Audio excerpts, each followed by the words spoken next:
শুরু করে দিলে গেম হয়ে যাবে। প্রোটেক্টেড বোলার তানজিম, তিনি বল করবেন।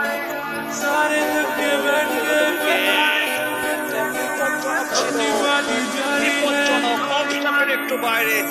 ওই সুইপ করতে চাইলেন, কানেক্ট তো করতে পারলেন না, নিজের ব্যালেন্সটা হারিয়েছেন, উইকেটটা ফল হতে পারতো, সৌভাগ্য সেটি হয়নি। অবশ্যই আপনি কমিটেড ছিলেন যে আমি এই বলে সুইপ করবো।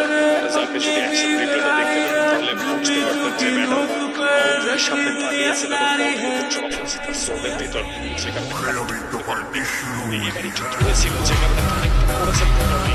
ডিপ স্কোয়ার লেগে ফিল্ডার রয়েছেন, দুটি রানের চেষ্টা, একটা running chance, never out.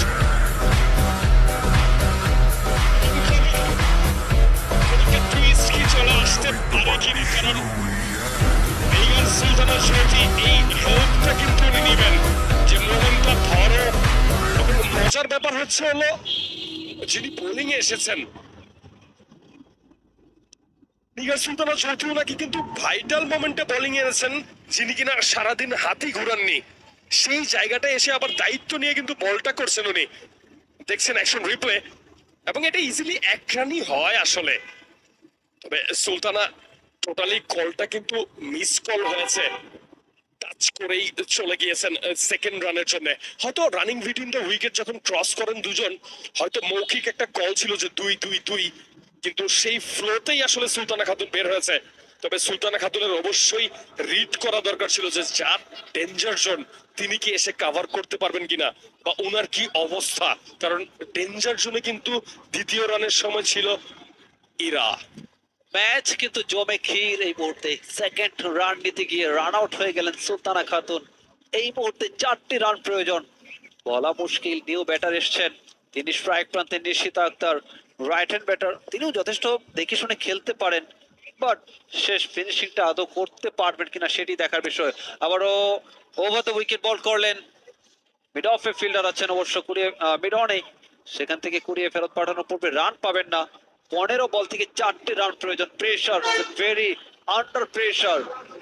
Woman Kabir, যদি এই বলে লেগ বিফোর হয় সিচুয়েশনটা কোন দিকে যেতে পারে একটু বলবেন প্লিজ? আমি এর আগেই কিন্তু বলছিলাম যে এই ওভারে যদি একটু দুটো উইকেট হারিয়ে ফেলেন তাহলে কিন্তু ম্যাচ যে কারো হতে পারে, কেননা মাত্র দুটি উইকেট, দু বলে কিন্তু দুটি উইকেট হারিয়ে ফেলতে পারেন, এমন ঘটনা অহরহই কিন্তু ঘটছে। এবং এখন যারা ব্যাটিং করছেন তারা কিন্তু টেইলেন্ডার, খুব বেশি কিছু যে করার আছে তা কিন্তু নয়।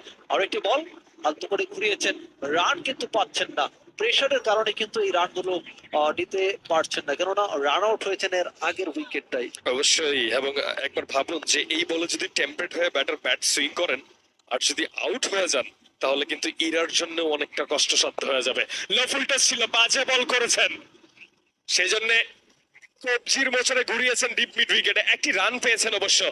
12 বলে দরকার 3টি রান, স্ট্রাইক হ্যান্ডে কিন্তু নিউ ব্যাটার ওমান কবির। রাইট, এখন পর্যন্ত বলা মুশকিল ওই নিউ ব্যাটার। দেখুন লাস্ট 24 বলে প্রয়োজন ছিল 5, এবং এই মুহূর্তে 12 রানে প্রয়োজন 3 রান। ম্যাচ কি টাই হয়ে যাবে কিনা? হ্যাঁ, লাস্ট ম্যাচ কিন্তু টাই হয়েছে, এবং টাই হয়ে যাওয়ার সম্ভাবনা আপনি একেবারে উড়িয়ে দিতে পারবেন না। প্রশ্নই আসে না, ক্রিকেট আসলে অনিশ্চয়তার এক গৌরবময় খেলা। সো আমি কখনোই আপনার কমান্ডের বাইরে যেতে পারবো না, তবে সর্বোচ্চ আমি আপনার এগেনস্টে হয়তো দু একটা কথা বলতে পারবো। আমার কাছে মনে হয় নিউ ব্যাটার, তবে ঋতুমণি কি পরিমাণ বক্স মেনটেন করে এই ওভারটা করেন এটা কিন্তু একটা দেখার বিষয়। তবে থার্ড ম্যানটা কিন্তু পিছনে, যদি ব্যাটের কানাতেও লাগে তাহলেও কিন্তু একটা রান বের হয়ে আসার চান্স থাকবে। সজোরে ব্যাট সুইং করেছেন মিডনে ফিল্ডার, এবং ডট বল।